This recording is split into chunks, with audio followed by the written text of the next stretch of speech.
you interviewed me and you like set this culture of like everyone's opinion mattered. And like from an intern, like that was really impactful. Sometimes you can get lost in the ongoing of day to day. And then when you connect it back to a customer, it just hits different every time. That meaningful work resonates with like what contributions I want to make in the world, right? It doesn't feel like a job.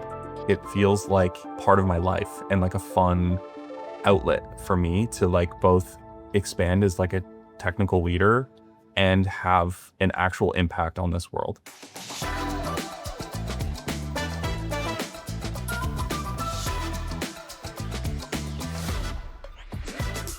Jason is the longest tenured here. How many years have you been here now? It'll be 10 in January. Wow. I actually came to TextNow as my last internship. I had a couple placements before TextNow. One at a shop that did trucking software for fleet maintenance, and then another at a web dev shop, which was interesting, pretty fun, but then came to TextNow and haven't looked back. Crazy. Yeah. How about you, Matt? Where were you before TextNow? Well, before TextNow, I was actually at TextNow, so I've come back for a second time. But for the last 6 years before I rejoined 2024, I was back at Snapchat for about 6 years. So I spent probably the later 4 years of my career at Snap, like essentially shaving milliseconds off the startup time and how fast the camera can start and how fast you can take a picture.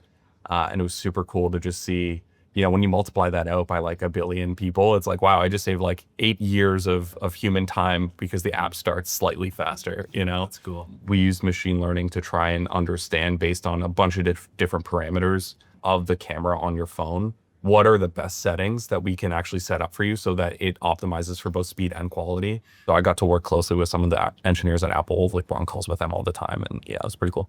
Before TextNow, I was at Shopify for about 4 years. Worked on a variety of different problems from their data platform, worked on a variety of problems on the technical leadership space, leading teams across the board and solving a lot of big scale problems for the merchants.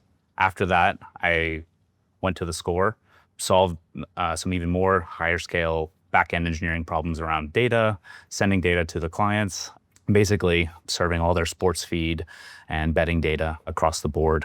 Mike, I'd love to, you know, I was one of the first people to interview you to come back. We didn't even have a role for you. We just knew we wanted Night back and you showed a single glimmer of interest and we knew it was time to strike. So I'd love to know why you came back. The people and the culture. You want to be working with people who you enjoy working with day in, day out, solving problems that you can rely on, that you can count on. And that was one part of it. And to see when I was talking to people throughout the process, when we were chatting initially, I knew at least 25 people who from my first stint with a 6-year gap, who are still here. And that really says something about the company culture, that like people find this as a place that you can have a fulfilling career and really enjoy working at, right? So that was one part of it. And I think the second part was the company's in a really exciting stage. I think one of the challenges we've had in the past is, you know, growing into our wireless business. And I think we finally cracked the nut on that. And we've finally launched on our new carrier network, on our TextNow network, and the capabilities and the potential that gives us to offer more for free and really execute on our mission to democratize reliable phone service for everybody is really exciting. Yeah, I think it's so interesting because I also, like Jason, was an intern here. It was your first job out of college. So it's really interesting to see our engineering leadership team grow with the company. And the day that I left, Derek booked a meeting with me and I had been here. I was an intern and I worked here for a few years after that. So I was just some bottom rung, you know, engineer. And Derek booked an exit interview with me and wanted to know why I was leaving. And the last words that he said to me were that he hoped that I'd bring all the knowledge that I was going out into the industry to find and bring it back here. And that really stuck with me. And he kept in contact. I realized that after developing skills for so long, you want to put them to good use, right? It's not everything's about like, you know, finding the most prestigious job or the most prestigious company. It's really about when you learn how to do something, how can you use that to like better humanity, in my opinion? And that's kind of sometimes hard to find in tech. So I felt after, doing it for like 10 years or something, I really wanted to take that expertise and bring it somewhere where I could actually better the world. And when Derek reached back out, I was like, you know what? I think it's time. I feel like I've developed all the skills I need to develop from like the best in the industry, and let's build something that we can actually change the world with. And I like to think about it. It's like if were an expert masonry person, right? I would rather build an orphanage than like build a mansion for a billionaire, right? And that's really what our industry feels like. Is you have two choices. You either change the world or you just like go pad some pockets of these like tech billionaires. So, I had to make that decision. And I think obviously there's many reasons to stay and come here. The people are amazing. The culture is amazing. These events that we have every year are just incredible to be at. So yeah, it feels like the company feels like its own entity, which is very, very different. We're all different people, but somehow there's a cohesion between all of us. It's cool. Yeah. So why'd you stay, buddy? Lots of reasons, man. I stayed. I really, really enjoy learning. I just like can't shut my brain off sometimes. And like learning here, like, I don't know, you interviewed me, or I guess you were going to interview me when I first joined, and you like set this culture of like everyone's opinion mattered. And like from an intern, like that was really impactful. I felt that I could actually have an impact and my voice mattered. I mean, we have two interns, first interns sitting here right now. So. And you're basically an intern. So. As you said, like I don't want to pad pockets. That's not what I'm on this planet to do. I want to have an impact on people, and managing is a great way to do that. And TextNow is an even better way to do that. The millions of people that we help every single year, it blows me away. And then to be able to help all the people on our teams as well, like it is a great feeling at the end of the day. And you don't have to pay for phone service. It's great. Yeah. That's the main reason. Yeah, I think it's really interesting to think about, like, if you even had 99.9% reliability, if you drop that 0.1%, and all of those are, the job application or exactly, it's really just a horrible experience. So we have to have the most reliable platform that we can possibly have. If you apply that to 1 million people, that's 1,000 people missing really critical, important things that they have, right? Yeah. So we have to be better than that. Yeah. So. For sure. How about you? Yeah. I'm in charge of like the innovation work stream here. And I think that comes down to two main pods. One is really focused about external innovation with labs, which is kind of our startup within the startup. We've gone through a couple iterations of how we want to run this thing, but I think that at its core, what we want to do is solve problems and get our business out of the local optimization point. Yep. I love watching engineers go through that light bulb moment. Oh my God, like it's incredible. Like some engineers can be a little resistant to AI, and like they value the craft. And then when they hit that light bulb moment, it's just like, oh my God, this is still my craft. It's just I can do a lot more with the same craft in a slightly different way. I love it. It's incredible to watch. And I think that one thing that is really important to remember in our industry is that the tools and technologies have changed. Every 2 years, we have a major technological change in how we do stuff, especially like when you're on web, like how often did like what's the latest? Every 2 months, there's a new JavaScript frameworks that's like the new hit thing, right? And I think we have to remember that like the core of the people that work here, you're problem solvers, right? You're not coders. The coding is a means to an end right now. And I actually think, in the next like 5 years that might not be the most important part of the job. It's really about how do we find people that are technologists that understand how to solve problems. Critical thinkers. Yeah. Just layering onto that, I think taking the problem solving mindset, but also applying it almost like in the work streams, kind of a little bit outside the box that you operate in, right? You might think like, hey, I'm a backend developer. I work on this service or these couple of services and I solve this problem. But we actually look for people who will look outside that and say, okay, I provide this capability, but what does my end user see? And then what do their end users see? And you need to view that whole picture. And that's the type of people and the type of problem solvers that we're looking for, right? Those self-starters, people who will ask the questions like, is this the right solution?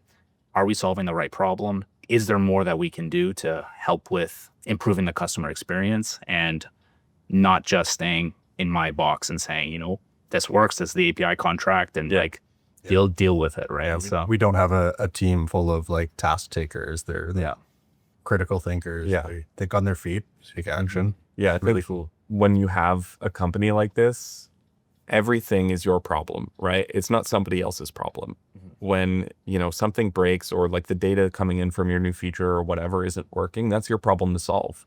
If you don't have the technical skills to do that, you have to go find the people that do. And layering on, like, people are very supportive and open to helping as well, right? Like, you ask for help, even cross team, people are willing to step up and say, yeah, hey, let's jam on this together, or let's deep dive on this, or let's pair on this, right? Like, that's the type of culture and values that that is successful for people here. Yeah. And engineers at TextNow. That's really cool to see. You can do so much more with a team behind you than you can by yourself. And I think that is something that shows time and time again in our organization. When you have a group of people that are working together, the problem they're able to solve is like truly incredible. Like, Mike, when you were here and it was 20 people, the scope per individual was crazy. You can't just do everything by yourself. You need to work together. And I think that is one of the most important aspects of hiring is like, can this person come here and work with the team?